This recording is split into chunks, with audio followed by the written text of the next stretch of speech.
The Clinton-Epstein Deposition, What They Don't Want You to Know. Hillary Clinton came out of that room firing. She stood at a podium in her hometown and immediately went after Republicans for holding the deposition behind closed doors rather than in a public hearing. She called it the wrong choice. She said she wished it had been public. She said she would have preferred transparency. But here's the thing you need to sit with for a moment.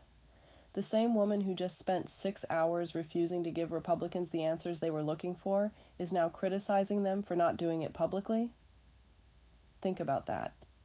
If she had nothing to hide, if every answer she gave was clean, clear, and completely exonerating, wouldn't a public hearing have been the best possible platform? Wouldn't that have been her chance to clear her name on the biggest stage imaginable? Instead, when asked whether she would testify again in a public hearing, her answer was no. She said they had their chance and they chose not to take it. Case closed, as far as she was concerned. Now let's talk about what actually happened inside that room. According to Hillary Clinton herself, the questioning went to some deeply unexpected places. She says Republicans asked her about UFOs. She says they asked her about Pizzagate, a thoroughly debunked and, yes, genuinely vile conspiracy theory that has no business being anywhere near a legitimate congressional investigation. And that's a fair criticism. If Republican members of the committee spent precious time during a 6-hour Epstein deposition asking about Pizzagate, that is a real problem.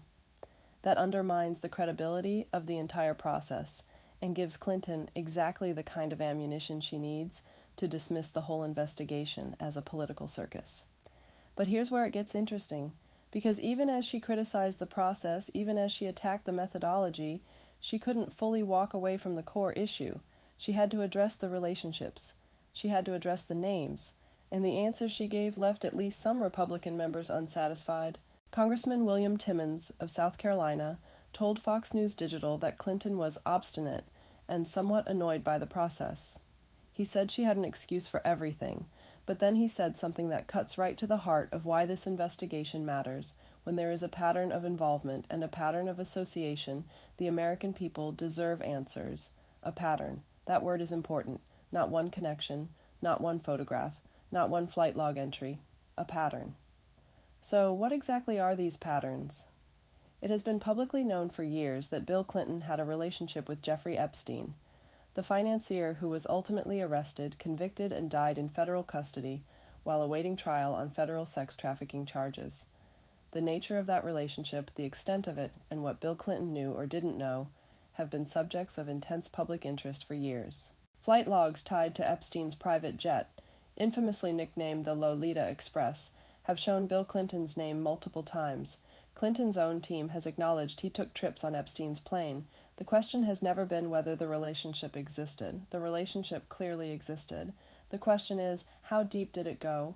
What did Clinton know? And when did he know it? Hillary Clinton, for her part, says her husband's relationship with Epstein ended years, multiple years, before Epstein's criminal activities were publicly exposed. She says she personally did not know Epstein at all. But then there's Ghislaine Maxwell, the woman convicted of sex trafficking, the woman who, by all accounts, was Epstein's primary accomplice in building and maintaining his network of victims, the woman who is currently serving a 20-year federal prison sentence. Hillary Clinton described Maxwell as just an acquaintance, just someone she knew casually, and that might be entirely true, except Maxwell attended Chelsea Clinton's wedding, and when asked about that, Hillary Clinton's explanation was that Maxwell came as the guest of someone who was invited. Now, let's be very clear. Attending someone's wedding as a +1 does not make you a criminal. It doesn't make your host a criminal. People show up at events all the time as guests of other guests, and nobody vets every single +1 at a wedding. That's completely normal. But here's the context you need to hold in your mind. This wasn't just any guest at any wedding. This was Ghislaine Maxwell. And by the time questions started being raised about Epstein and Maxwell's activities, they had already been connected to some of the most powerful people on the planet. The wedding was a high-profile event. The social circles overlapped significantly, and yet the narrative is, nobody really knew her that well. Let's talk about James Comer's assessment, because it's important. After 6 hours, the Republican chairman of the Oversight Committee said Clinton answered most of their questions during what he called a productive deposition. but he made it clear they were not ultimately satisfied with what they got. And the quote he offered is one that's going to stick in people's minds. She said more than a dozen times, "I don't know. You'll have to ask my husband."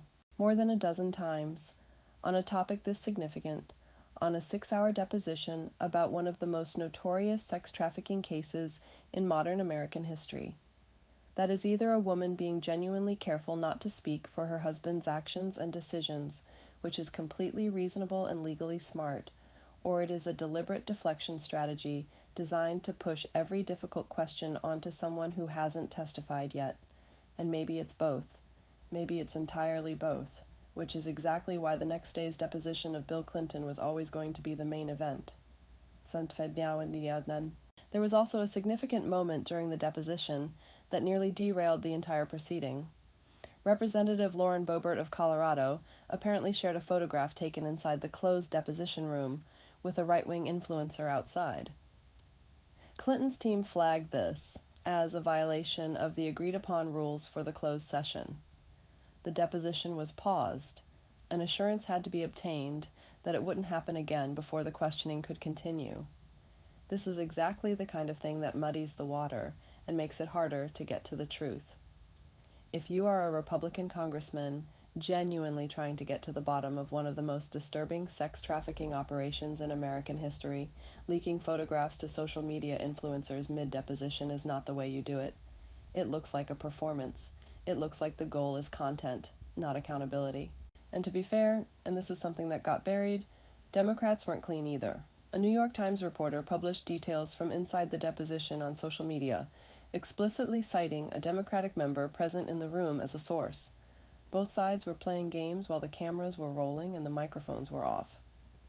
Here's what this entire situation ultimately tells us. Jeffrey Epstein built something. He built a web of access, influence, and leverage that reached into the highest levels of society: finance, politics, entertainment, royalty.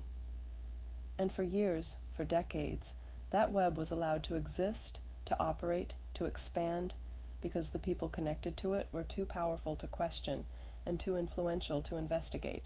Epstein is dead. Maxwell is in prison. But the questions didn't die with him. The accountability didn't end with her conviction, because the people who knew him, who flew with him, who attended his parties and his dinners, and his private gatherings on his private islands, they are still out there. Some of them are still in power. Some of them have never been questioned under oath, until now. The Clinton depositions, both of them, represent something rare in American political life. Accountability, however imperfect. Questions, however deflected. A moment where the powerful are required to sit down, stay in their seats, and answer. Whether the answers satisfy anyone remains to be seen. Whether the truth fully emerges from this process remains to be seen. But the door has been opened. The questions are being asked out loud, and that matters. Because someone has to keep asking. Someone has to keep demanding answers. Someone has to refuse to let this get buried under the news cycle, dismissed as old politics, or waved away as conspiracy. The victims of Jeffrey Epstein deserve that. The American public deserves that. And the only way this investigation means anything, the only way any of this means anything, is if people are paying attention. So pay attention.